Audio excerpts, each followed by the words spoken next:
Bonjour à toutes et à tous, et un épisode aujourd'hui qui va parler du syndrome de l'imposteur, mythe ou réalité. Et pour en parler, j'ai avec moi Carole Iso. Salut Carole, Salut Stéphane. tout va bien? Ouais, super. Bon, et c'est le deuxième épisode, donc j'espère que les gens ont vu le premier. Oui, Euh, bien sûr. donc voilà, on va parler du syndrome de l'imposteur. Donc je suis Stéphane Perria, je dirige une agence de formation. Je suis spécialisé en développement commercial et en management, installé à Saint-Germain-en-Laye depuis 8 ans maintenant.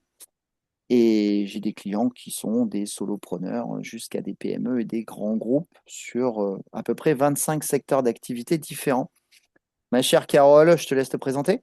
Oui, bonjour tout le monde. Je suis Carole Iso. Je suis experte en marketing de réseau. Je développe des équipes d'indépendants à l'international dans le bien-être et la santé avec une super belle société. Je permets à des gens de monter leur boîte, leur micro-franchise pour un moindre coût et puis d'évoluer à leur façon dans le monde entier. Ça peut être du networking ou nomade digital et c'est bien sympa et j'aide et je manage les gens qui souhaitent le faire. Cool, top, un beau projet. Depuis Ouais. combien de temps? Ça fait 9 ans. En mars 2026, ça fera 9 ans. D'accord. Eh ben, écoute, bon Ouais, anniversaire en mars 2026 alors. merci bien. Et alors du coup, le syndrome de l'imposteur, c'est un mythe ou une réalité? Oh bah, je vais dire les deux, Ah, parce que comme ça, je répondrai aux deux. Mais c'est une réalité. Ah là là, mais oui, une très grande réalité, parce que moi, j'avance avec plein d'entrepreneurs indépendants, justement, qui l'ont, ce syndrome. mhm, Et un mythe, pour toutes celles et ceux à qui ça passe par-dessus, et pour eux, ça les atteint pas. Mais ouais, ça peut être les deux. d'accord. Ça se traduit comment? Quand ça l'est, ça se traduit comment? Bah, quand ça l'est, c'est les gens, ils croient, enfin, je pense qu'ils croient pas assez en eux et à Mhm, leurs produits, puisque là, on est quelqu'un qui va chercher, par exemple, des clients. ouais. Ils croient pas assez en eux et pas assez aux produits, donc du coup, ils se sentent, oh là là, je suis qui moi pour leur parler de ça? J'ai pas d'expérience. Eh oh. Ou alors quelqu'un, je sais pas, qui vient d'ouvrir sa boulangerie ou son salon de massage. Oui, mais j'ai massé que 3 fois, mais on s'en fout en fait, faut y Mm, aller. Voilà, à un ouais. moment, c'est stop, il faut y aller, il faut arrêter de se juger, s'auto-juger. Ouais. Et puis le mythe, pour moi, c'est un mythe parce que je sais tellement ce que je suis et ce que j'ai envie de partager que ça me touche pas. Mais Mm, peut-être qu'au départ, je l'ai eu, mais faut vite switcher, quoi, parce que sinon, mm, tu fais rien de ta vie, tu sors pas de chez toi. Et ce que j'aime dire, moi, justement, c'est pour ça que je le mets en avant. Moi, je vais me faire voir. Et aller se faire voir, aller se montrer à l'extérieur, tu l'as pas, ton syndrome de mm. l'imposteur. Plus tu vas aller vers ça, plus tu vas croire en toi, plus tu vas avoir cette attitude de pas avoir ce syndrome de l'imposteur, je pense. Je sais pas. Ouais, c'est vrai. Alors moi, tu vois, je rencontre pas mal notamment d'entrepreneurs qui ont un peu ce syndrome. Ils ont surtout ce syndrome quand on commence à parler du prix, Ouais. quand on Ouais, c'est vrai. commence à parler budget, à parler argent, et en fait, au-delà du fait qu'ils peuvent avoir une confiance plus ou moins limitée en eux, ou en leurs produits ou leurs services, mais ils sont souvent pas très à l'aise avec le prix en se disant, est-ce que le prix que je propose, ça vaut réellement ça? Mhm. Est-ce que je peux vendre à ce prix-là? Mhm. Est-ce que c'est justifié? Est-ce que je suis pas en train de voler les gens, entre guillemets, etc. Donc, je fais pas mal de travaux avec les clients, avec certains clients Mhm. là-dessus. Pour revenir, finalement, je donne un peu des solutions, hein, mais Bien sûr. revenir, pour moi, le sujet de départ, c'est la valeur de l'offre et la valeur des produits qu'on vend. Ouais. Et pas simplement la qualité, parce qu'on confond souvent la valeur avec la qualité.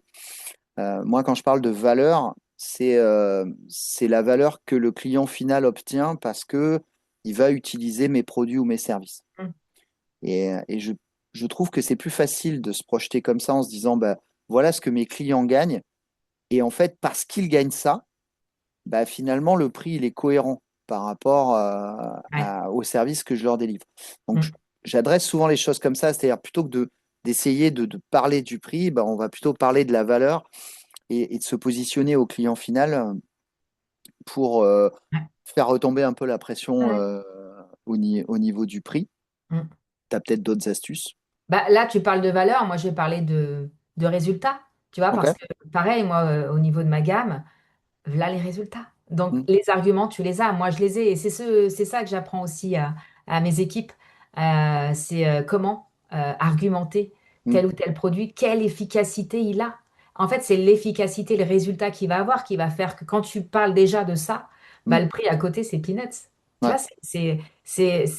et j'entends ce que tu dis parce que je trouve que euh, avec les années et la sagesse, je trouve aussi que bah, quand quelque chose est assez cher, pas pour tout, hein, mm, c'est qu'il y a de la qualité.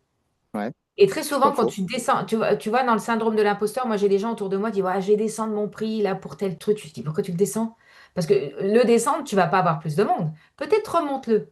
Et puis dis bien qu'en remontant le prix, alors pas pour ma gamme de produits parce qu'elle a un prix Mm, spécifique, mais quelqu'un qui va, je sais pas, faire des massages ou n'importe quoi, qui va se mettre là-dedans, bon, je vais mettre le massage à 10 euros l'heure. Mais non. mm, Non, bah oui, mais bon, j'en ai fait que trois. Mais non. En fait, il faut parler de ce que ça fait. Comme tu dis, moi, la ouais, valeur, toi, tu dis la valeur, moi, je vais dire les résultats, les conséquences de ce massage. Qu'est-ce que c'est? C'est énorme. Donc voilà, moi, je dirais plutôt mettre des arguments en avant et le prix à côté, ben, il est tout petit. C'est pas le truc sur lequel il faut s'arrêter. Mais tu as raison de dire que les gens ont peur de parler du prix. mm. Ouais, Ouais, ça arrive souvent. Surtout quand tu vends tes produits, tes services. Quand tu vends ceux de quelqu'un d'autre, c'est un peu différent. ouais, Mais quand tu vends tes produits et tes services, et puis la question de la légitimité, c'est moi, j'ai aussi des clients qui font, on en a parlé dans le dernier épisode, des clients qui font des changements de voix. ouais. C'est-à-dire, et tu en es l'illustration parfaite, des gens qui ont été, j'en sais rien moi, contrôleurs de gestion pendant 15 ans ou 20 ans, et puis du jour au lendemain, parce qu'ils sont passionnés de sport, ils entreprennent une reconversion pour devenir coach sportif. Mm. Et là, on commence à toucher du doigt un peu la légitimité du fait de, bah ouais, mais moi, c'est une reconversion, c'était pas ma formation initiale, qu'est-ce que les gens vont penser, qu'est-ce qu'ils vont dire, qu'est-ce qu'ils vont croire, est-ce que je peux communiquer, est-ce que. Et ce que j'ai dit plusieurs fois, c'est à un moment, juste arrêter de vous poser des questions et tester. Tester. Mm. Si vraiment personne n'achète vos produits et vos services, si vraiment tout le monde vous dit que c'est pas bien, c'est pas intéressant et que vous n'êtes pas crédible, il faudra peut-être se poser des questions. Ouais. Mais il y a peu de chances que ça arrive, en fait. Mais Euh, tu l'as dit, les gens se posent trop de questions. oui, je suis d'accord. Je suis d'accord. Excuse-moi, je t'ai coupé là, mais c'est vrai, ils se posent Non, trop de c'est pas grave. questions. C'est énorme les questions que tu te poses. Hmm.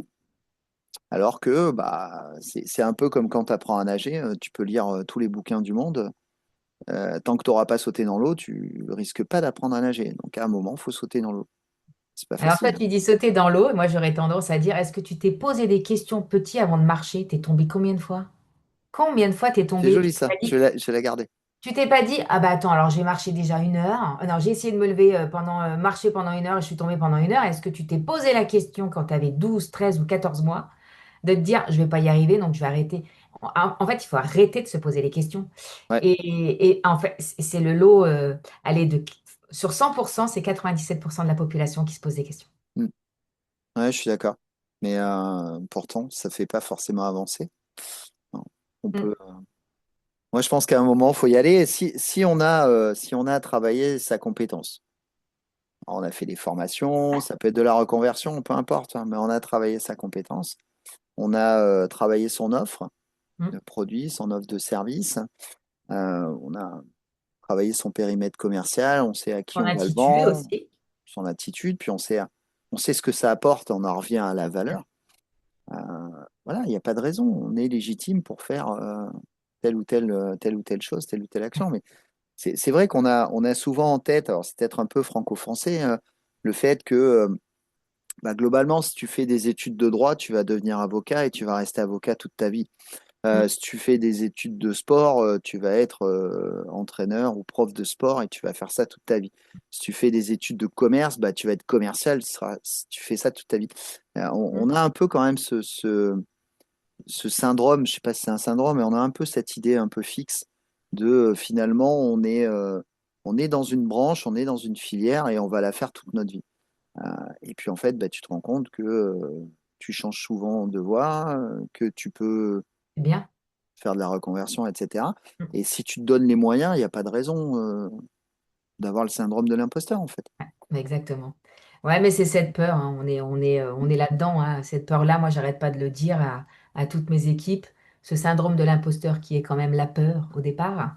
Bah, regarde, tu as un placard en face de toi? Ouais, bah, ouvre-le, mets la peur dedans, le syndrome de l'imposteur, tu fermes, et c'est bon, quoi. Pour la journée, tu l'as pas, un jour, ça ressortira, mais Mm. mets ça dans ton placard et go, vas-y. Et il n'y a rien de mal en fait. Dans la vie, on ne se pose pas la question de comment on va dire ça à notre gamin, que je le dis, comment on va demander notre baguette à la boulangerie. Est-ce qu'on a peur de faire ça et ça? Non, souvent pas. Mm. Donc c'est pas parce qu'on va ouvrir notre nouvelle société et qu'on a été bouché qu'on peut pas être coach sportif, quoi. Enfin voilà, moi je trouve Absolument. ça bien. En plus, on est des humains et on peut choisir ce qu'on veut dans Mm. notre vie. Bah go, on y va quoi. Mm. Bah écoute, je pense qu'on va finir là-dessus. Ouais. Go, on y va. Go, on y va? Allez. Ouais, Moi, go, j'y on suis y va. allée, mais moi, j'y vais Tout à fait. encore, hein. Ouais, ouais, l'entrepreneuriat. Je pense qu'une fois que tu as pris la piqûre, Ouais. c'est compliqué de faire marche arrière. Tu m'étonnes. Faudrait qu'on fasse un sujet là-dessus. J'en ai plein qui sont arrivés dans ma tête. On quitte et on s'en parle, d'accord? Ok, on va faire la liste des Ouais, prochains épisodes. En j'en tout ai plein. cas, en tout cas, merci pour cet épisode sur le syndrome de l'imposteur. Merci du partage et de ta vision. C'est toujours sympa d'échanger. Le troisième épisode, on va parler du développement personnel. Ouais. Voilà. Et puis on a toujours en ligne de mire le quatrième épisode avec notre invité VIP dont on donne toujours pas le nom. Non, bon, non, c'est pas la On le peine. donne pas. Allez, vous avez qu'à suivre. À plus. Merci, à très bientôt. Salut Stéphane. Salut Carole.